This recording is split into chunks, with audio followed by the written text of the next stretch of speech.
So welcome to New Perspectives, an Integral Yoga platform that's sponsored by Aro University in Surat, India, and Sri Aurobindo Integral Life Center in Surat, as well as here in Fountain Inn, South Carolina.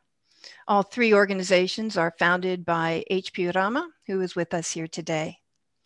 I'm Rade, Executive Director of the Center in Fountain Inn, and I am joined by my colleague, Dr. Vladimir Yatsenko. As New Perspectives continues its series on the evolution of consciousness, we are very pleased to host once again Dr. Soumitra Basu. Last month, Dr. Basu addressed the lower regions of consciousness, the subconscious and inconscient realms, and today he's going to speak on the higher regions of the overmental and supramental consciousness planes. Welcome back, Dr. Basu, and it's always such an honor to have you with us here on New Perspectives. Writing on the consequences for humanity of the descent of the supramental consciousness into our earthly existence, Sri Aurobindo says, "One cannot but conclude that the influence and change made on humanity would be far-reaching and enormous. It would not only establish the supermind and supramental race of beings upon earth, it would bring about an uplifting and transformational change in mind itself, and as an inevitable consequence in the consciousness of man, the mental being, and would equally bring about a radical and transforming change in the principles and forms of his living, his ways of action, and the whole build and tenor of his life." Today, Dr. Vladimir Yatsenko will open the New Perspectives Forum on the overmental and supramental consciousness with an introduction before handing it over to Dr. Basu. Yes, thank you, Radhe. Before, of course, we begin this immense topic on overmental and supramental consciousness, I must say that it is the major contribution of Sri Aurobindo and his vision. He recovered these planes in his own experience. First of all, he discovered the overmind. Overmind is the realm beyond the mind. And that's why it is called overmind realm. And for the long time in his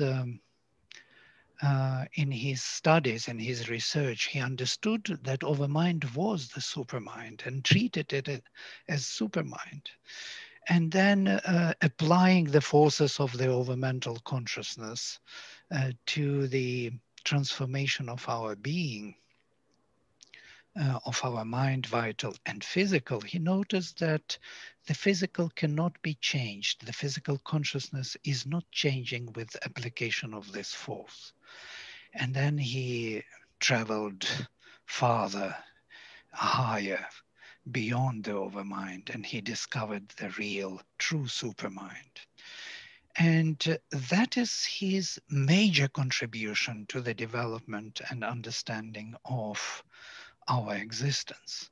So Sri Aurobindo believed that man is a transitional being and is to rise beyond the mind and finally become the supramental being. So the next stage in evolution will be overmental stage and then the supramental stage. What is interesting about the overmind is its relation to our mind and to the supermind beyond. And the relations are very unique. And I want to show you some picture here, which is made by Huda. Let me make a projection. So here you could see that the supermind is that which links the transcendental Satchitananda with our lower hemisphere, Sri Aurobindo calls it, with our mind, life, and matter. But the transition from supermind to our lower hemisphere, mind, prana, and annam, life and matter, is the overmental realm. It's hidden within. It's in the Veda, the supermind was understood as the realm of the sun, Surya. And the overmental consciousness, Svar, is the realm of the ray of the sun, where the darkness meets the sun, the body of the sun, and pervades it. So it creates this separated consciousness. Though it is still true, the rays of the sun are true representatives of the sun itself, but still it is already viewed in its own unique way, separately from one another. And that separation is the basic difference between the supermind and the overmind. So if we look into a more detailed view on this scheme, we could see that this is the whole realm, so to say, in its triple representative of beyond we have Asat, and then we have Satchit Tapasananda, the transcendental trinity, being consciousness, power, and bliss. Then we have the connection between the Satchit Tapasananda in this world, which we call supermind or Vijnana, which has also three levels, as Shubindu describes in Life Divine: unifying, diversifying, and diversified levels. So unifying is the level of where unity is maintained, diversifying the one in many and many in one, and finally the many which are charged with the truth. And that, when it overflows into the lower hemisphere, into the night of our inconscient being, creates that intermediary realm which he calls overmind. And overmind is also triple, according to Sri Aurobindo. There is overmental supermind, supramental overmind. This is my mistake.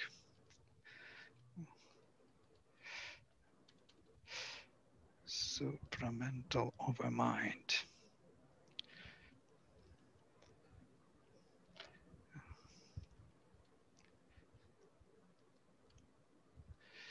Supramental overmind, which is the closest to the supermind, the first deviation of the light into the darkness, as it were.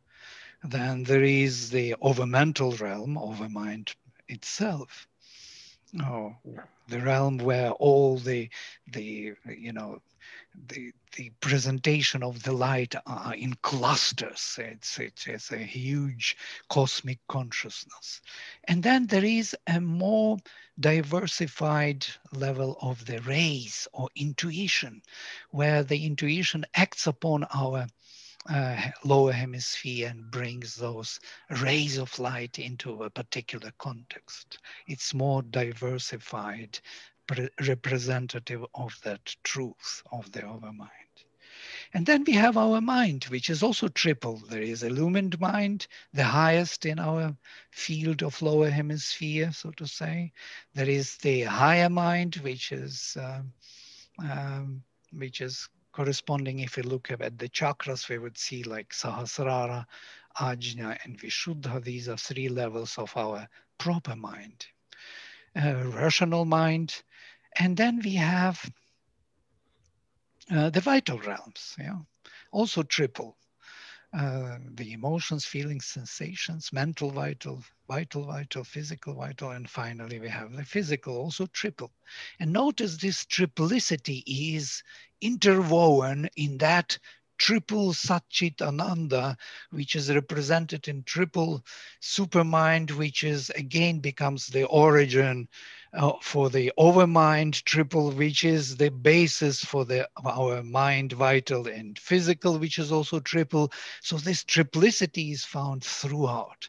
This is how the worlds are built. No? And of course, in the Rig Veda, we have a beautiful description of these levels. And that's what Sri Aurobindo recovered for us, the Vedic knowledge. So now we can read Rig Veda with kind of meaningful approach. that the triple supermind is tri devatata, the spreading of the divine in triple realms. And then triple overmind is three nirochana, three luminous realms of the ray of the sun, svar world. And then there is tisro dyawach, three heavens or triple mind, again luminous minds. And then Trini Rajansi or Tri Rajansi, three flaming realms of the vital, and Tisro Bhumich, three earths of our mental, of our physical consciousness. And below we have subconscious and inconscious. So if you look at the Huta's picture, we could see these relations between levels of consciousness, which Mother explained in terms of colors, which is quite amazing. So we can see that all our lower hemisphere arriving at the illumined mind, it is our Sahasrara chakra, as it were. And beyond Sahasrara, we have three more realms, and that is intuition, first level, then overmind, and then the closest, which is not reflected here, is supramental overmind, closest to the supermind. And then we have the supermind golden color. Notice that the shift of color between illumined mind and intuition is drastic, from light blue to totally yellow. So this golden supermind through overmind and intuition acts upon our highest mind in the embodied state and brings the light in from another realm. So overmind is built actually on the truth of the supermind, though it meets the darkness of our involved state. The illumined mind is the top, and it is built on the inconscient. And you can see this blue, the dark colors. It is still belonging to this evolving mind. And there they meet, the overmental and our lower mind consciousness. So Sri Aurobindo describes this in a very interesting way. Overmind takes up all that is in three steps below it and raises their characteristic workings to the highest and largest power, adding to them a universal wideness of consciousness and force, a harmonious concert of knowledge, a more manifold delight of being. But there are certain reasons arising from its own characteristic status and power that prevent it from being the final possibility of the spiritual evolution. It is a power through the highest, though the highest power of the lower hemisphere. It is the highest power of the lower hemisphere because it's already in the darkness of the inconscient. It already met the separated power of the night. Although its basis is the cosmic unity, its action is an action of division and interaction, an action taking its stand on the play of the multiplicity. And here I will stop with my short introduction and will give microphone to Soumitra. Soumitra, please. Thank you. Thank you. So it was a very beautiful presentation, and Huta's paintings were also very touching. And the supermind and the overmind are very great topics.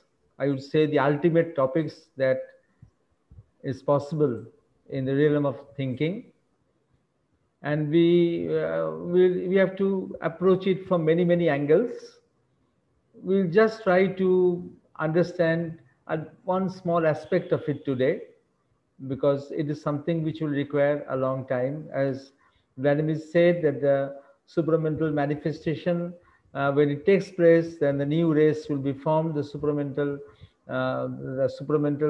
creation will bring in its new species, and for that would be the actually that is the greatest contribution which Sri Aurobindo has given to us. And not only it is something which is there in conception, but Sri Aurobindo's contribution is that he has made it possible for that manifestation to actually take place. So he has taken steps for that, so that we don't miss it. So that is another story. So that requires also understanding from different angles, from very different perspectives. We have to approach the supermind, because it is the highest conception ever can be done about humanity. And so it requires to be built up from many, many sides. So we'll try to understand it from a one small perspective today. And then if it is, if we see that it is interesting, then we can go on afterwards in different sessions. We can take up different aspects of it. Now, when Sri Aurobindo was thinking about it, that was one very basic question he was trying to answer. And that basic question was always there for many, many years in the Indian, scenario, that how could one become many? You see that we have always been told that there was the Supreme who was the one. It was a supreme unity, it was a oneness, and that then oneness become many. Now, it is very difficult for us to understand, and then especially if we try to understand it from the scientific angle, then it becomes difficult, because then we try to trace it in time. But this is something which you cannot trace in time, because the manifestation is taking, is having its origin at something which is timeless, something which is beyond space and time. So it is very difficult to understand if you want to draw a linear time, and we think that there was one big gong was sounded and again the manifestation started. So it's not like that. It's much more difficult and complicated. And Sri Aurobindo was trying to understand this and give a metaphysical answer. Now it is very interesting that in Swami Vivekananda had once commented that this question has not been answered for several thousands of years. And it is Swami Vivekananda's comment that they have used the term Maya, that illusion, to explain how one became the many. Isn't by an illusion one became the many, but then like a magician does an illusion, a trick, which is actually an illusion, and we think that something really has happened, like a lady is being cut into two halves, but it's an illusion. So it's something like that as an illusion that actually made the trick. But then Swami Vivekananda himself confessed that the Maya that was being used to describe that phenomenon was a descriptive term, not an explanatory term. It was a descriptive term, not an explanatory term. And he had once commented in his collected works, he has said that anybody who will be explaining it will be doing a great service to the world of thought. And we are very fortunate that Sri Aurobindo gave an explanation. And for that explanation, to understand how Sri Aurobindo gave that explanation, then we have to understand that what is the concept of supermind that he brought in, because that was the way, through the supermind he gave that explanation, that how could one become many. That means that the supermind is just like what you call, is running a computer program where the unmanifest will be programmed to become the many. So he's running a software, a giant software program, a divine software program. The supermind is running. Is that consciousness, is the creative consciousness, which is actually running a big software program where what is unmanifest, what is absolute, what is unity, supreme unity, that will be actually translated into terms of multiplicity. So we'll go to the slides, so it will be easier for you to follow. Post visible participants.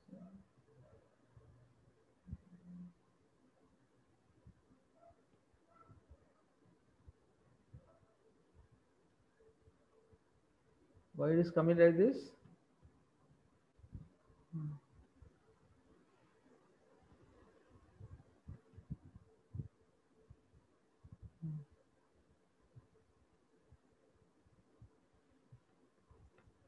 So this is this dilemma that Sri Aurobindo looks for the origin of the creative idea.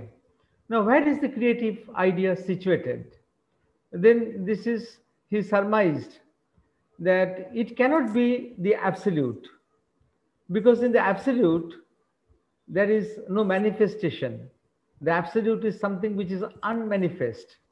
And even when we conceive the absolute in terms of Satchidananda, there is no movement in Satchidananda.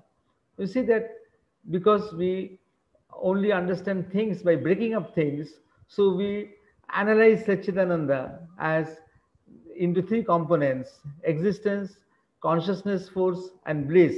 But then Sri Aurobindo says it is a triune unity. It is a triune unity. It is the same thing in three poises. It is not three different things. It is not existence plus consciousness plus ananda. It is the same thing, which in different poises it appears different. But there is an absolute unity there between existence, between consciousness, between bliss, and there is no movement. So unless there is any movement, there cannot be any manifestation. So you cannot have the absolute as an answer that it is the origin of the creative idea. And then, is it there in the universal mind? But that is also difficult. You see, the universal mind, if you consider it as a magnification of our individual mind, our individual mindsets, then you can see that how difficult it is. Because in our individual mind, when we throw it into the universe, we magnify it. We see that in our individual mind, we have great positive mental formations, and we have also negative ideas. So that in the universal consciousness, there are great positive waves and there are great negative waves. As we have an personal unconscious, so also in the universal consciousness, in the universal mind, there is an universal unconsciousness. There is an universal, what you call, inconscience. There is a cosmic ignorance. There is also cosmic suffering. So you can't say that the universal mind is the source of the creative idea. So this source must be something different. Now, then, to understand it, we have to think that what do we do if we want to create something? Suppose I want to draw a picture. It's an easy thing to understand. I want to draw a picture. Then you see that if we try to think how we create, and then we throw it there above into the, what you call, in the vastness, and we see that how that thing gets replicated or magnified there, then a little inkling we'll have that how things go on. You see, if you want to draw a picture, if you want to draw a very nice picture, the first is that you have to have a creative idea. You have to have an idea that what are you going to draw. You are wanting to paint a picture, and then you have to have an idea that you want to draw something. You want to draw a picture of a very beautiful forest. You want to do it. But then just having an idea doesn't mean that you will be able to draw the picture. In the morning, you get up in the morning and you think that I will take up my what you call my brush, and I will paint. But then it might be that you might not have the energy. You see, you might not have the energy that day to execute your idea. So a creative idea is not enough. That idea has to be accompanied by an energy. If you do not have that energy, then you will not be able to express that idea. You will not be able to execute that idea. You will not be able to manifest that idea. And then that also is not enough. You see, you want to draw something, and that drawing also has to follow a pattern. You cannot sketch something which gives an impression of something which you don't want to express, or you can't have something which is going to be absurd. You want to do something which will have a meaning, and to have that meaning, you have that your idea and the force, they must be in alignment together with the rest of the things in the universe. So you have to have a law, so that you follow a particular grammar. So if you don't have the grammar, you can't execute your idea. You can have an idea, you have the energy, but you have to have a grammar. So if you are doing an oil painting, you have to have a grammar for that oil painting, how to do it and how to express it through that oil painting. If you want to draw in pastel, then you have to also have a law of how to use that pastel. Or if you want to, instead of that picture, you want to build a statue, then of course you have to have a law so that the statue you make will be there on the road standing and withstanding the forces of wind and rain and all that. No? A statue has to stand there, and it should not fall down when a storm comes or when the rain comes. So you have to have a law which put all things in their proper places. And then that is also not enough. As an artist, you have to have a canvas. Where are you going to draw? You are going to draw it. You are not going to draw it in a vacuum. So you want to manifest a picture, you want to reproduce a picture, so you want to have a field where this picture will actually take place. And these things, all of us, when we try to be something creative and we want to establish that creativity in the world, then all these things we have to undergo. We have to have an idea, we have to have a force that will effectuate the idea, we have to have a grammar or a law that will put things in place, and we have to have a field where our idea will be executed. Now you just throw the whole phenomenon that I'm saying into the universe of the cosmos, to the creative mind that has created the whole worlds, the mind that has created the multiverses. You just throw all these things that I've told you, you just throw it there and see, you need a very great creative idea, a mighty idea, giant idea, the idea that has produced the universes, the idea that has produced the multiverses, the Milky Way, all the planets. It's a big idea, mighty idea. It's not an ordinary idea. And what was very interesting is that idea was impregnated with energy, with force. So that idea itself was having an automatic energy or force inside it, and it got carried out. So everywhere, everything was put into place. All the planets, all the things, all the multiverses, all our planes of consciousness, they were all put into their proper place because that idea was having an energy to manifest that idea. You see, that giant idea that is creating the great worlds. For us, we can't conceive of it because in us, the consciousness and force, they have become separated. You see, that is our dilemma, and we can't understand the manifestation because in our ordinary life, the consciousness and force are separate. They are not aligned with each other. Even Sri Aurobindo did this work of aligning the consciousness and force in his own being, and because he could do that with his Chit Shakti, he could reach that place where he could identify with that giant creative idea, which automatically with his force, it was executing what it wanted to execute. And then there was a law. You see, that was a law that was very necessary. That law, you see, that why it was necessary at that giant, plane, why that law was very necessary, because when the unmanifest is going to manifest, when the infinite is going to manifest into, then there is an infinite number of possibilities that will be released. You see, when the one is going to manifest into the many, so infinite number of potentialities, infinite possibilities, they will manifest. And if there is a play of infinite possibilities, play of infinite forces and ideas, then there can be chaos. If there is chaos, there cannot be any consistent creation. So to prevent any chaos, there must be a law so that things are not chaotic. And because that law is there, so things were not chaotic, and then idea force generated things with which we could work out many things. You see, for example, if the law was not there, then we would not have the law of physics. We would not have the possibility of sending a spaceship to the Mars. You see, it would not have been possible unless there was a law that was putting everything in its place. Otherwise, we will be lost in the chaos. So in that total picture where infinite possibilities have been thrown up, there must be a law that must be acting and putting things in place so that some viable, something comes out. You see, otherwise we will be like creation can be like a group of clouds that have come together and coalesced, and suddenly there is a rain, which you can call a creation, and after that the clouds dissipate and then everything vanishes. It's not like that. We know that the creation has a meaning. It is otherwise today we have not met with each other.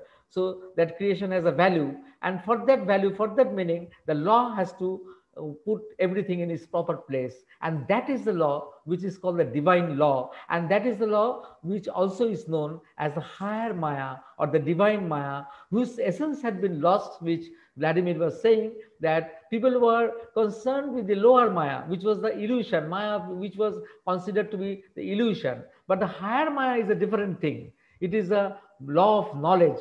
It is a divine law that is putting things in the proper places. And then we have a field or a matrix where the manifestation has to take place.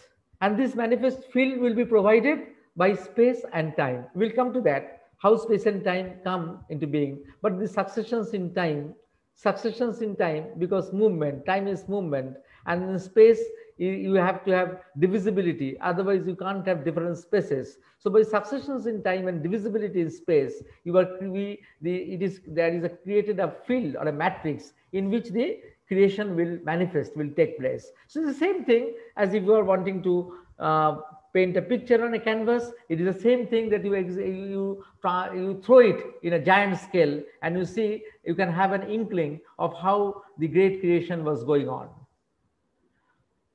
Now, this idea, we are talking about the idea. You see that we will talk about the idea, and we'll talk about the divine law, and we'll talk about the matrix. These are the three things we'll talk about today. Not much.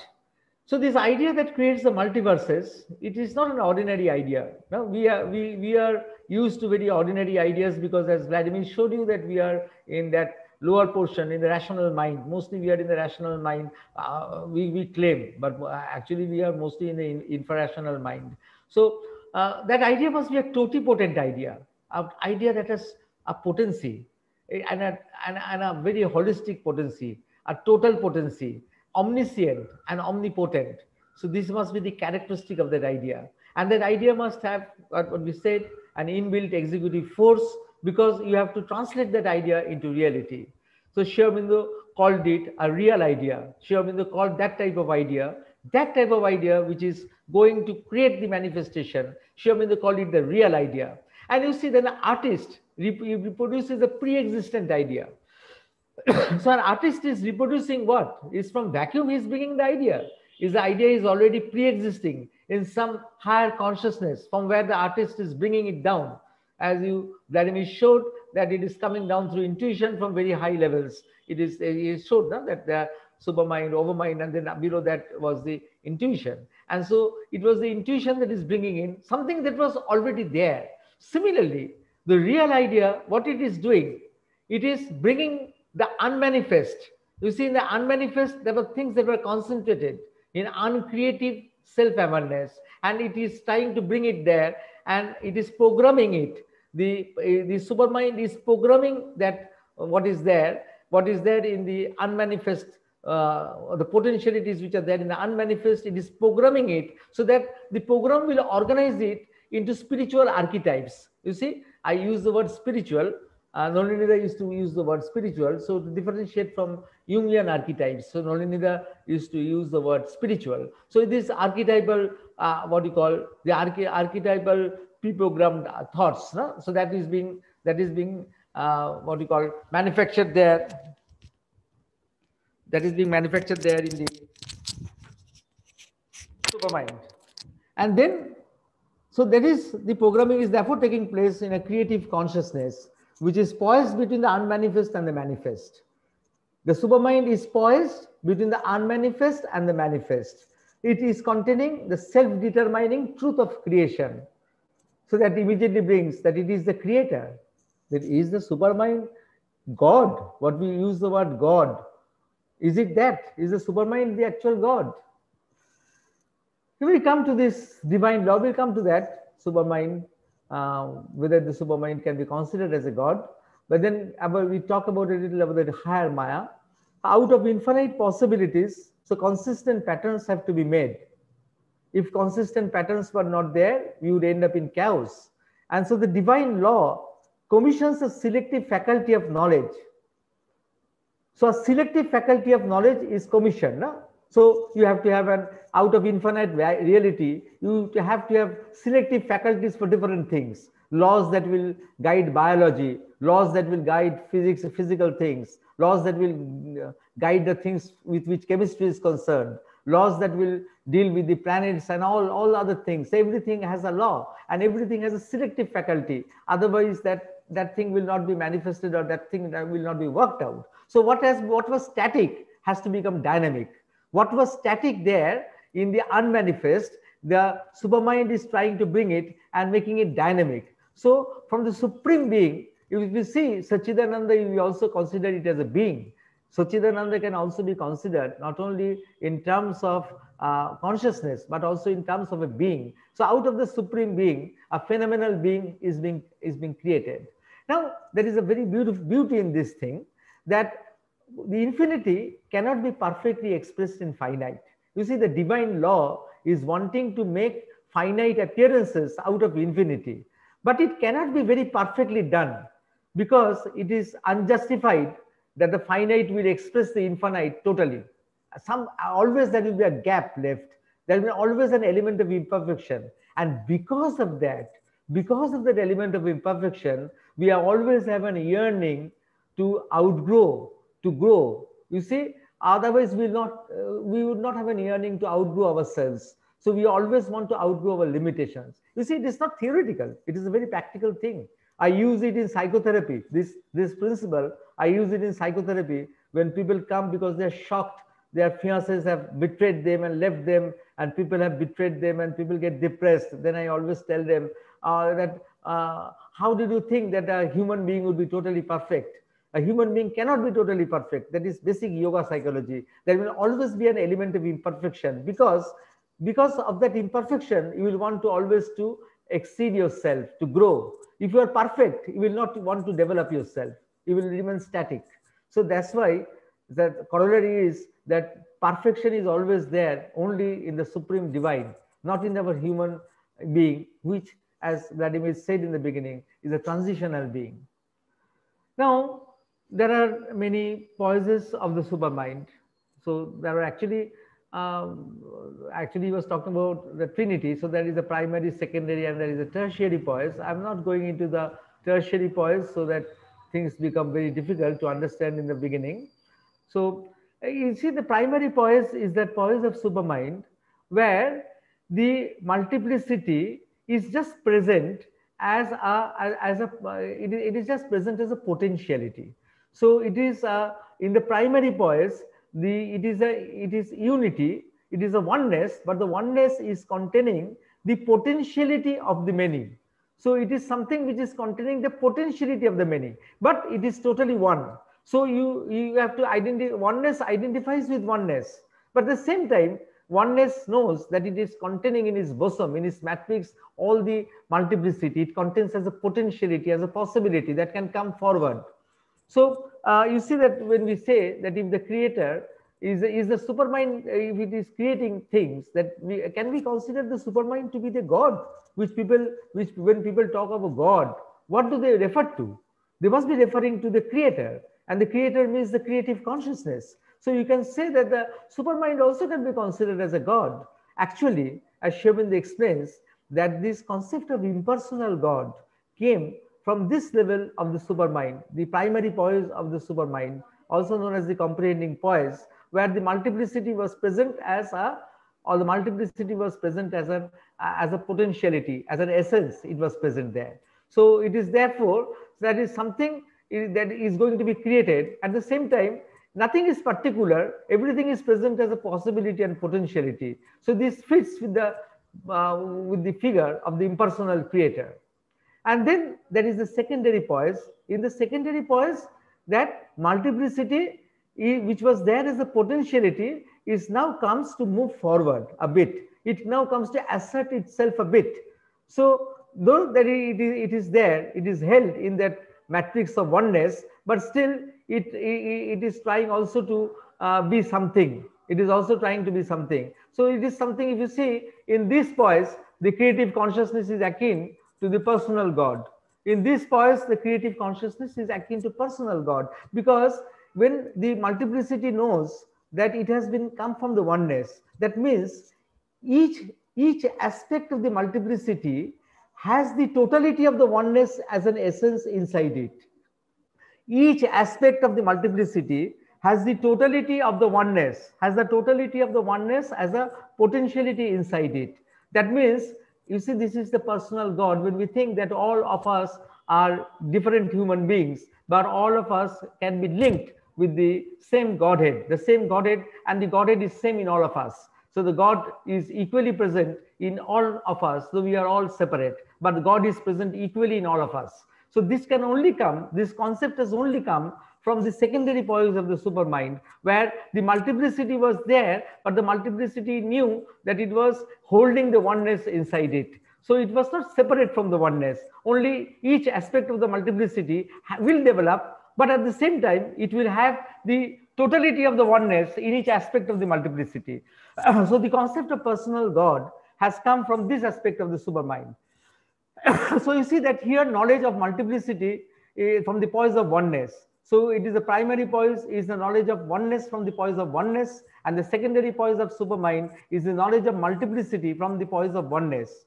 When we come lower down, when we come to our mind, then science is the study of multiplicity from the poise of multiplicity. So science is different. It is studying multiplicity from the poise of multiplicity. So the whole game plan has changed by the time when you have reached that poise, where the multiplicity actually has lost all connection with the unity, so that it had come out from the unity. It was containing the unity, it was representing the unity that has been totally lost. So that is there at the lower level, at the level of our manifestation. So that is what science studies multiplicity from the poise of multiplicity.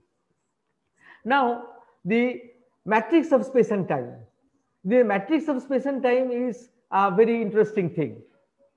The matrix of space and time is a very interesting thing. Now, you see, if you go back to this poise, the secondary poise, in the secondary poise, whenever multiplicity is trying to assert itself from the poise of oneness, that is a wave of inequality in the oneness. That is a wave of inequality in the oneness. Just this.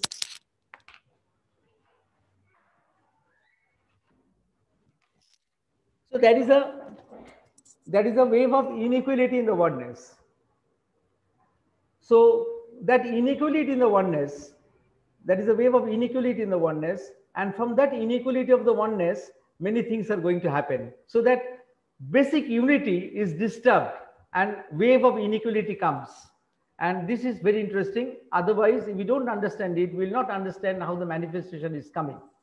So the comprehending poise is of a subjective self-awareness in space and spaceless and timeless reality. You see, the primary poise is a poise in spaceless and timeless reality. So space and time are present as an essence only. That is, you see, it is not there present in its what you call unique dimensions. Now, in the secondary poise, what happens? The principle of there is a movement of inequality, and when there is a movement of inequality, this movement of inequality is manifest both in the perspective of consciousness and both in the perspective of Shakti or force. So when the inequality is there, is cropping up in consciousness, in absolute consciousness, when there is an inequality, movement of inequality, an unequal concentration of consciousness begins, then you give rise to space. So space begins when in the matrix of the unitary consciousness, there is a movement towards multiplicity, and that movement, that multiplicity means there will be inequality. You see, when there are multiple things will come out, it is necessary that there will be a variety, and that variety doesn't mean that everything will be equal. So everything, you see, that for infinite variety, you see, you might say that everything can be equal in the multiplicity, but then that will be, the manifestation will not be then variegated. It will not be rich. For the manifestation to be rich, to be variegated, to be what you call very complex, then what has to happen? That all the things that will manifest, they will not be equal. They will be all different. And because things are different, each of one of us is unique. If things were not different, If the manifestation was producing equal things, then all of us would not have any uniqueness. We would be the same thing. Everybody would be the same, like robots or like automations. We would be equal. But we are not robots. We have consciousness. We are vibrant, and because we are vibrant, we are unique. And we are unique because all of us are not equal with each other. And that inequality started in the secondary poise of the supermind, when something was moving out for the manifestation to take place. And the first inequality was there in the realm of consciousness, and that gave rise to space. And the second inequality was there in the realm of force, in the dimension of force. So there was a multiple distribution of force. Force was not equally distributed. Force was distributed in an uneven way. So, and that gave rise to time. So you see that Sri Aurobindo gives a very beautiful description that how space and time is produced from the supermind. So that were the first things that were produced. You see, unless the matrix is produced, because space and time will be the matrix in which the manifestation has to take place. So before the actual manifestation, you have to produce the matrix or the field. You see, you have to have the canvas ready before you want to draw a picture. If the canvas is not ready, you will not be able to draw the picture in a vacuum. So you have to have the picture ready. So space is an objective extension of consciousness, and time is a subjective extension. So space is an objective extension of consciousness, and time is a subjective extension. And space is measured by divisibility, time by mobility. You see, and both space and time are required for the manifestation to take place. Only space, if there was only space, time was not produced, then multiplicity would be a static multiplicity. There would be no dynamism. There would be no progress. So you need both space. You need both space and time. So both are needed. You see, only time, you will not have only mobility, but you don't have forms. You see, there will be no forms with which the movement can or the manifestation can take place. And if there is only space and there is no time, there will be something which is static. There will be nothing dynamic. So you need both space and time. And to clear a conception, this is the clarification that I want to do. You see, within space and time are used in science, but there is a different way when Einstein uses it, and there is a difference in Sri Aurobindo's using the term. When Sri Aurobindo was asked that Einstein has introduced a fourth dimension in time, in addition to length, breadth, and height, and that combination he calls the time-space continuum. It can be considered as a cylinder over which a spiral is wound. But Sri Aurobindo says, you see, there is a difference.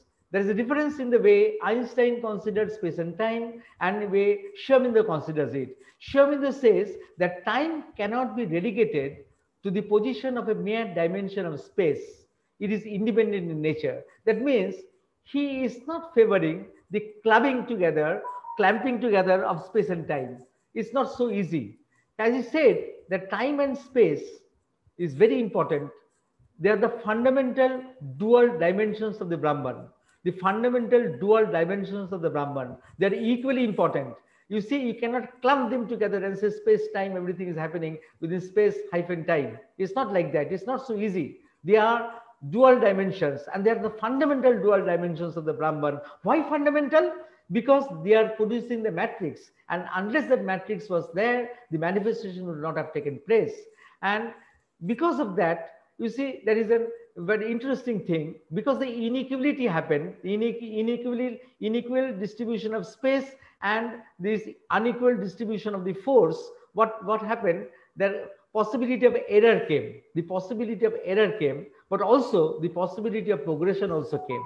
So you see the same thing which gave rise to error, because whenever you have something unequal, you will not have perfection. There will always be error. But error means that you can go towards perfection so that you can always progress. So error and progression, from the very beginning, they were given together, because error will always be there when you have some inequality. And because error is there, you will be striving to go towards equality. So that means error will stimulate you to progress. So this is a very interesting thing. Now the supermind descends to the overmind. You see, the supermind descends to the overmind, where these spiritual archetypes, you see that programming that was done. I said that the supermind was running a software program. The supermind was running a software program where the unmanifest will be manifested as potentialities. And these potentialities, actually, they start acting at the level of the overmind, where the multiplicity or the many, they begin to dominate. You see, the many, they begin to dominate. You see that it required at a certain time, the many have to dominate. Otherwise, the multiplicity, if it is not coming to the picture, then the manifestation will not take place. You see, we will be happy in the blissful state of oneness. So the many has to dominate at one point in time. But in the overmind, you see, remember that in the overmind is a big region, and as Vladimir showed, that is a part of the overmind which is close to the supermind, where the unity is very strong. You see that the many begins to dominate, but they're aware that they have come from the unity, they are based on the unity, they have been created out of the unity. So they're aware of that. But still, they begin to assert themselves.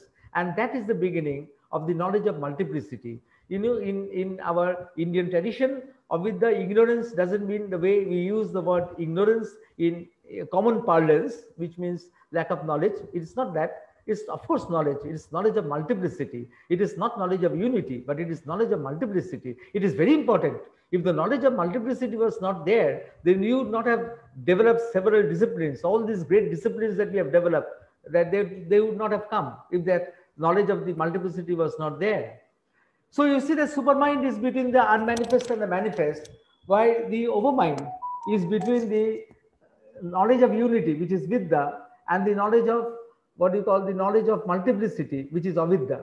So if the supermind is between the unmanifest and manifest, the overmind is between the knowledge of unity and the knowledge of multiplicity. When you come down from the overmind, as you go down and down and down, you lose the knowledge of unity altogether. So the overmind is like a golden lead or a creative oversoul. It is there. So these are all difficult terms. So you have to have separate sessions to understand why it is called the golden lead or the creative oversoul. Now the creation of inconscience. The creation of inconscience is a very interesting thing.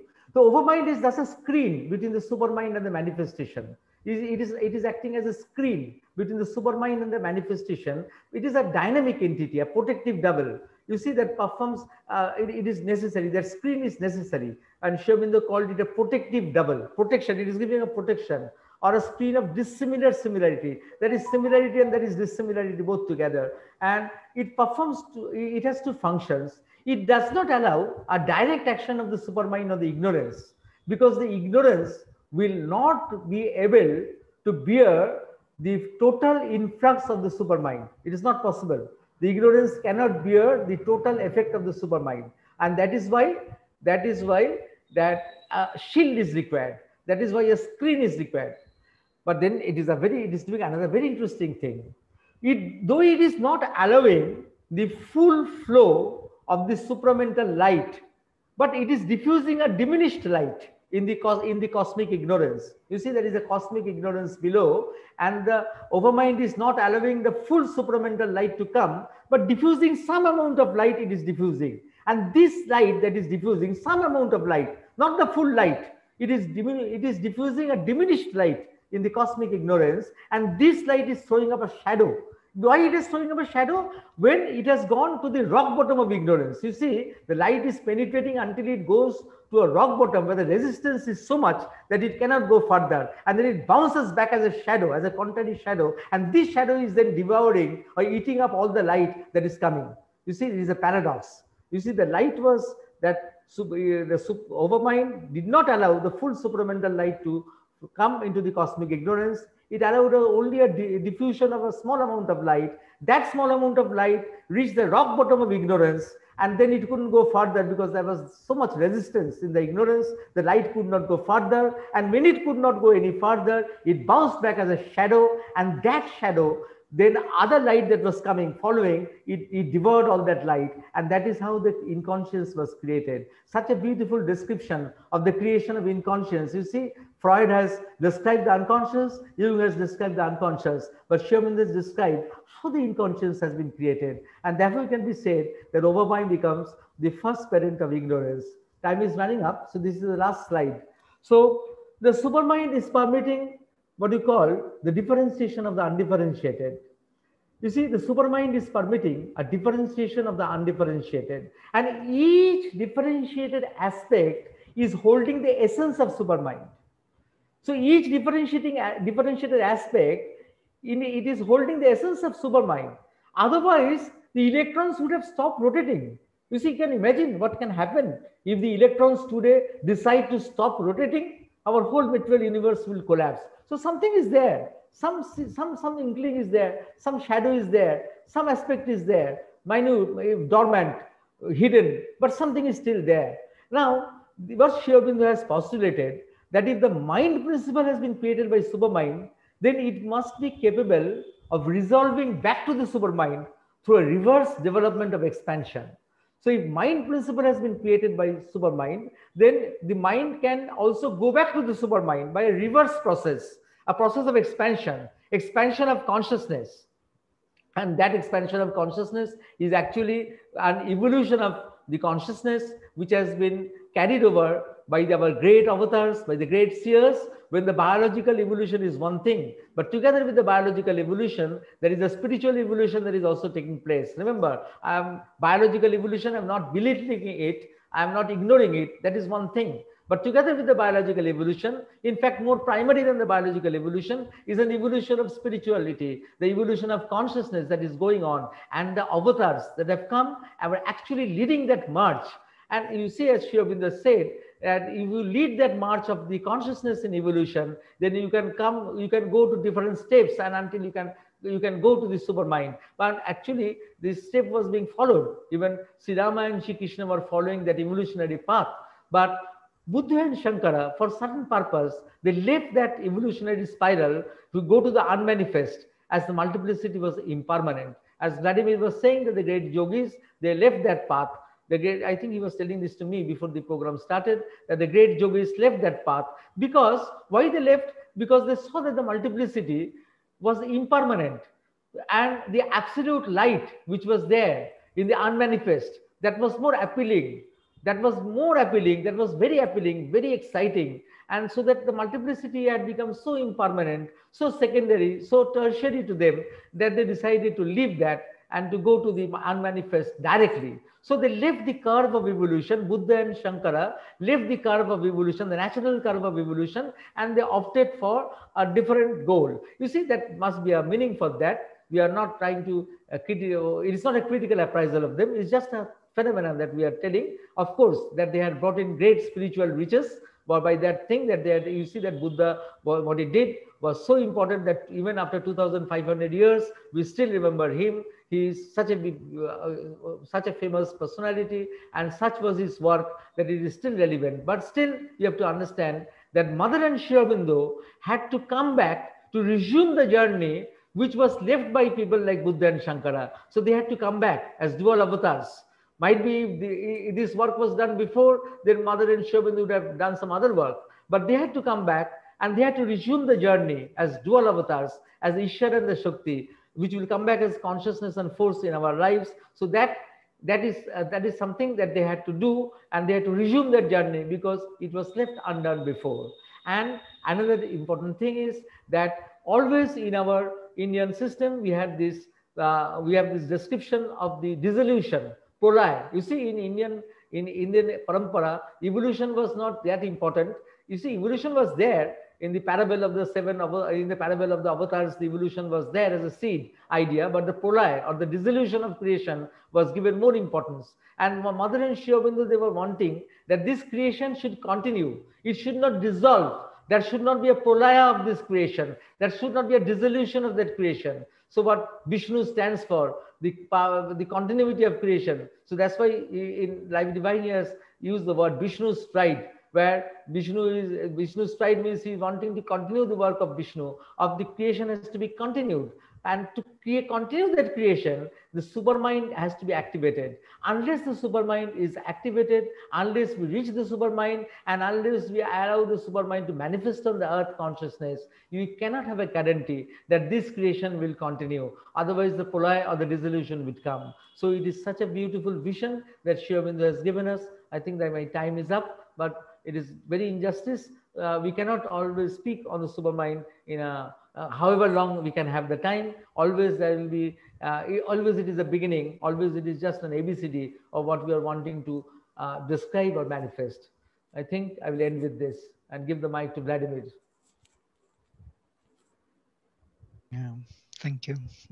Thank you, Soumitra. Wonderful presentation in every way, and very thought-provoking. And for the people who study Sri Aurobindo, it's a very great, very good overview. I hope that other people also have some questions or some insights, remarks. Please let us look into their questions and answers. Let us stop the sharing first.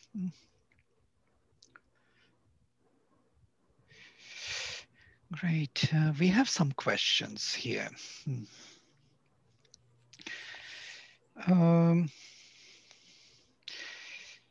Yes, first you mentioned the difference between different archetypes, and the question is to you, Soumitra. What is the difference between spiritual archetypes and Jungian archetypes?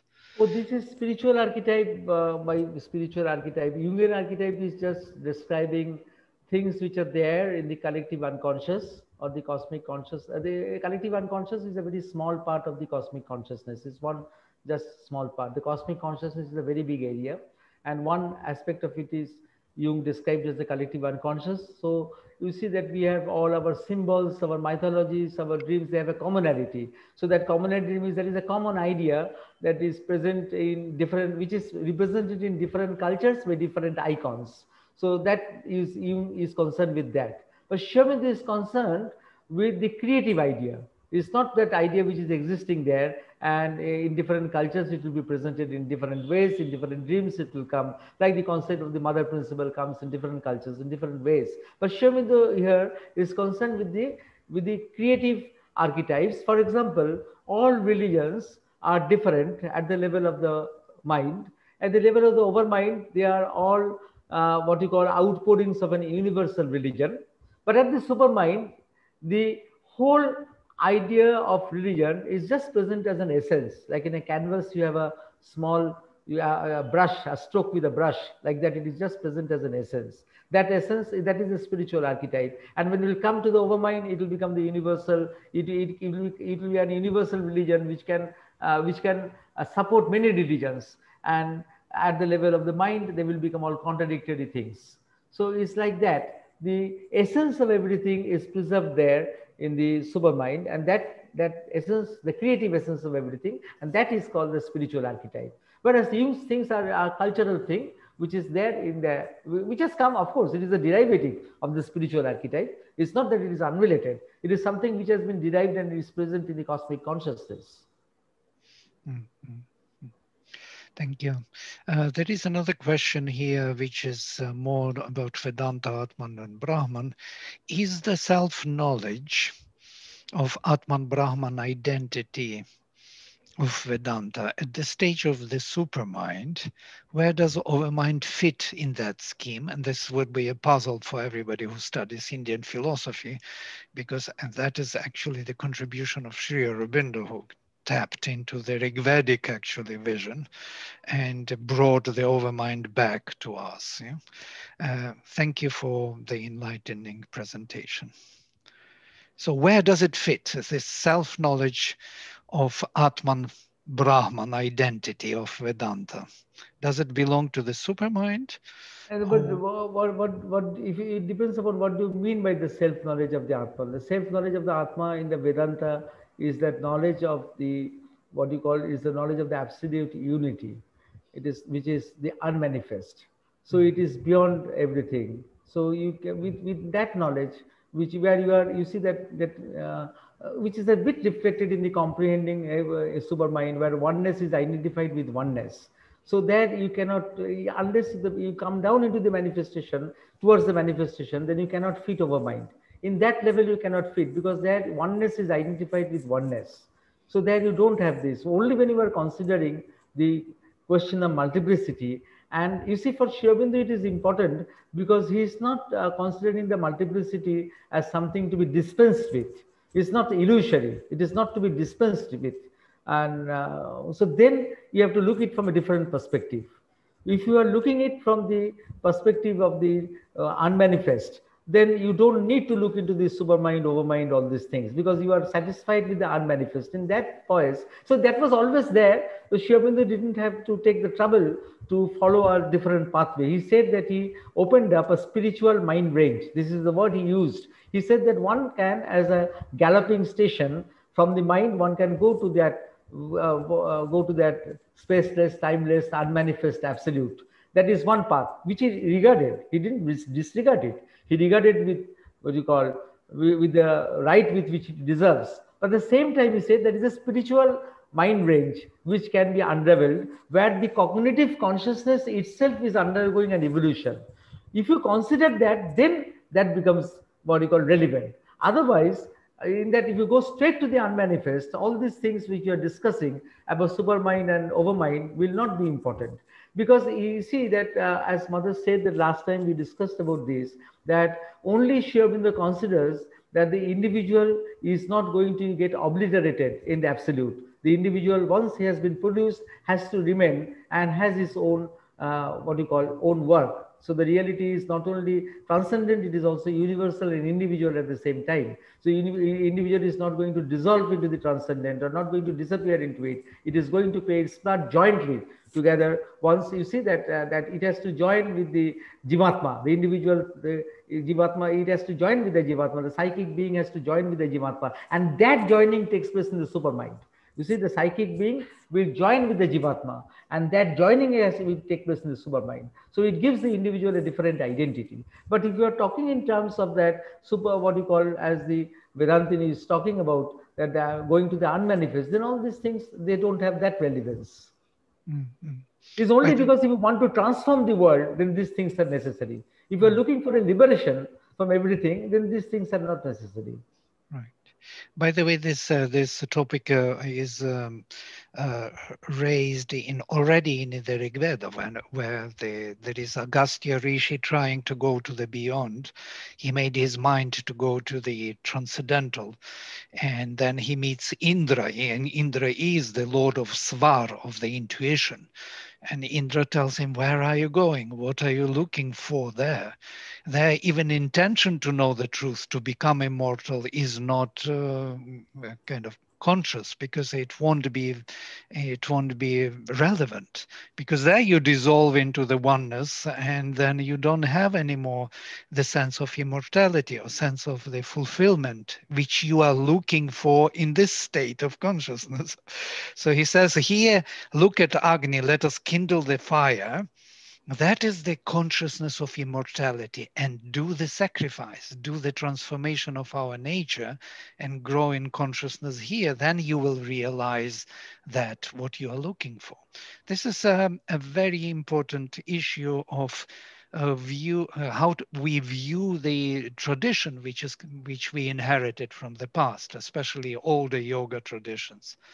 But regarding Brahman and Atman, I could add one more thing, that Atman is, in a way, it's a kind of self-awareness of Brahman. If Brahman can be considered as existence, consciousness, bliss, then Atman is the existent, conscious, blissful.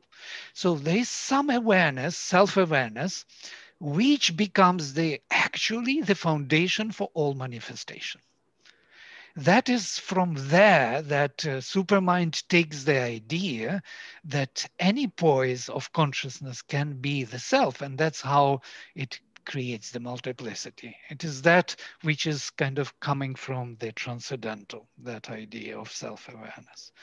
And it's an interesting link anyhow. There is another question to you. Is biological evolution necessary for consciousness evolution? Do they fulfill each other? Or does it happen independently? You see that they are complementing each other.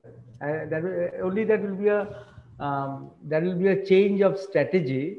That so long, though it is the evolution of consciousness which was there, which is the basic thing, but still apparently it was the form that was evolving and the consciousness was following apparently.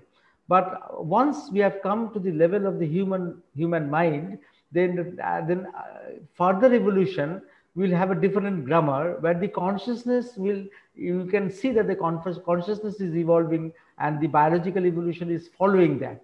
So it is the consciousness that is coming and taking the center stage once the mind principle has been established in evolution, and the biological evolution will of course follow it. So long it was apparently the opposite, that the consciousness was following the development of the form. So the human being was having a greater consciousness than the forms which preceded the human being in the evolution. But after the human being has manifested, because the mind has got a consciousness and mind has got a willpower, so now it has been decreed in that way, that now the consciousness will start manifesting first or evolving first, and the mind and the body or the biological evolution will follow suit and will modify itself according to the necessities or the demands of the new consciousness that is evolving. That's what the mother talked about, the new body, gave the description of the new body, which will be more flexible, which will be more luminous, which will not have the oddities, the odd things that are there in our human body. So our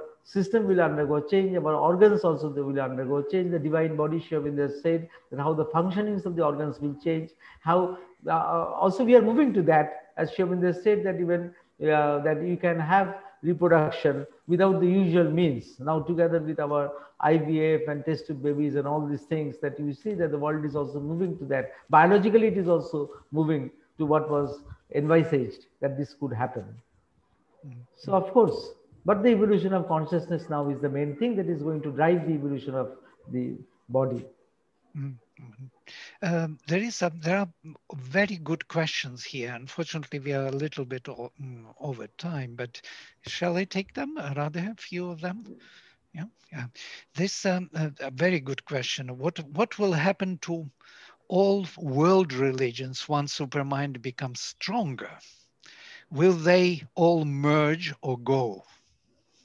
That it is the age of spirituality will come, where organized religions will lose the relevance, and everybody has to discover what in our Indian saying was called the Swadharma, one's own way of development and growth in consciousness. That will become gradually more and more important. And the organized religions which were there, which were controlling masses of men, that will gradually go away. And the personally, everybody will have a personal religion in that sense. Everybody will have his own way of growing to the going to the divine. So it will be a very different thing. It will be actually working out of what we have always considered as a swadharma, which you could explain better than me, that's term in Sanskrit. But that will actually come into reality at that time, and all these other things will go away. So it will be, spirituality will be coming into its place. And this is a very important thing. I frequently tell this to people in India, because of different perceptions in India according to religious differences and all. People think that what will happen, one religion that is more militant might become more important, and all the older religions will go away. I tell them nothing to fear. As we progress, because the mother has assured us that the age of religions is over, the age of spirituality will come.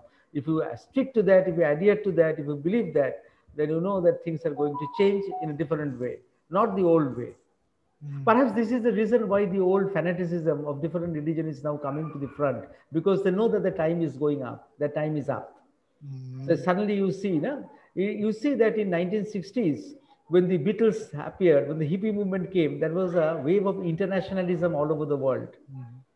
And it is very strange that by 1980s, by 1990s, secessionism started. You had ethnic riots in Serbia and Bosnia, and then afterwards it came out all over the world. Nobody could have predicted that ethnic riots could have happened at the end of the 20th century. But before that, there was this era of internationalism when everybody was singing Lennon's song and Elvis Presley. You see, that value of internationalism was there. And then that value of secessionism has now come. It has come because that internationalism has to come in a new alignment. You see, that time it came as a vital movement, but now it has to come as a spiritual movement. At that time, it came as a vital movement, which was necessary. The first breakthrough is always a vital breakthrough. But now it has to be resurrected. That internationalism has to be resurrected in higher terms. Wonderful.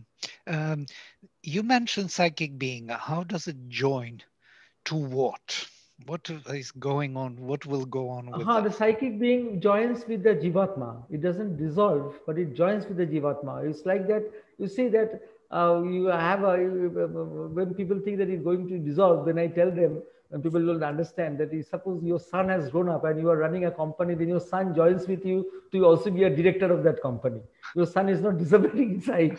You are not dissolving like a sugar into the water. It's not like that. He's joining you for a greater partnership. So it happens. So it is like that. The psychic being will join. You see that it is carrying the intensity, and the Jivatma is carrying the wideness, extreme wideness, and that universality. And then one is carrying the impersonality, and one is representing the personality. When they both join together, then the work is more what you call dynamic.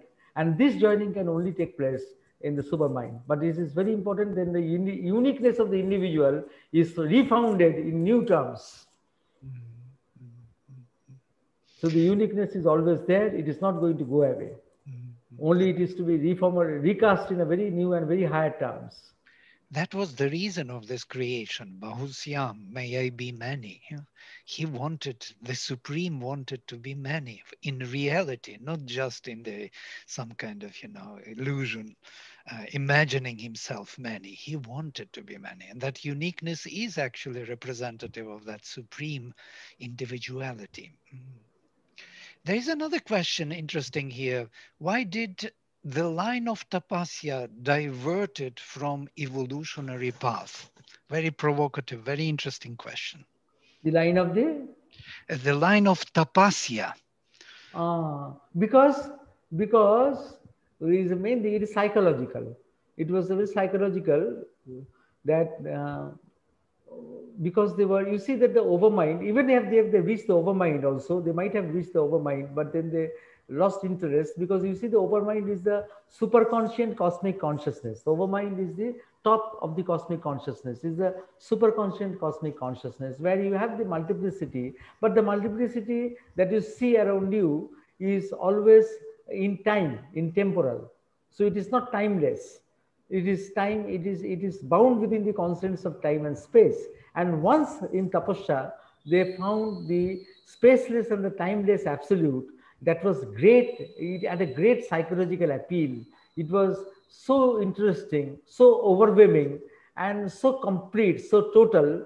Then that became very important, and these other things become secondary. But that was also needed. Otherwise, the splendor of that absolute, the splendor of that unmanifest, we would not have known if they had not reached there and they had not described. That splendor of that absolute, we would not have known. So that was also necessary. You see, everything is necessary. In an adventure, you have to find out all things. It's just a place, just an adventure where all possibilities have to be worked out. So that was also a possibility that was worked out. You see, if you see Buddha, that he had gone out, and you see that the Shakti aspect is not there. But actually, is the Shakti aspect not there? That is very difficult to say. Otherwise, Buddha in a vision would not have come and told mother to come to take she showed by his hands the land of India, and then the mother the next day bought the final ticket when she was coming from Japan to India. That is Buddha who appeared and told her that I am talking to you in a way I had known you before. That we don't know, but it seems that is a recognition that the Buddha has for the Ishari, for the Shakti. But for definitely some reason, something had to be what you call explored more. That was necessary also. Mm-hmm. Thank you very much, Dr. Soumitra Basu. It was beautiful presentation and great discussion, great questions, great answers. I hope we continue with following up on this session and go deeper. One day I have an intention to describe how with the Supermind, mother had the LSD experience. Oh, Michael and me, we spent so many hours in analyzing that experience. So. Great. So, yes, Radhe, please. Just two quick announcements before you leave. One, and I've been posting it in the chat box, all these webinars, including Dr. Basu's webinar today, is posted on our website, lagrassecenter.com. And our next new perspective right now is scheduled for March 20th. We're going to be bringing back Dr. Brant Courtwright by popular demand, and he will speak on the evolution of consciousness meets neuroscience. And he'll also address the important topic of brain health. So we hope you all can join us. And any feedback, comments, other webinar topics you'd like to listen to, please just email me. I've also posted my email address in the chat box. And thank you, Dr. Basu, as always. And we look forward to hosting you once again. Yes. Namaste. Namaste.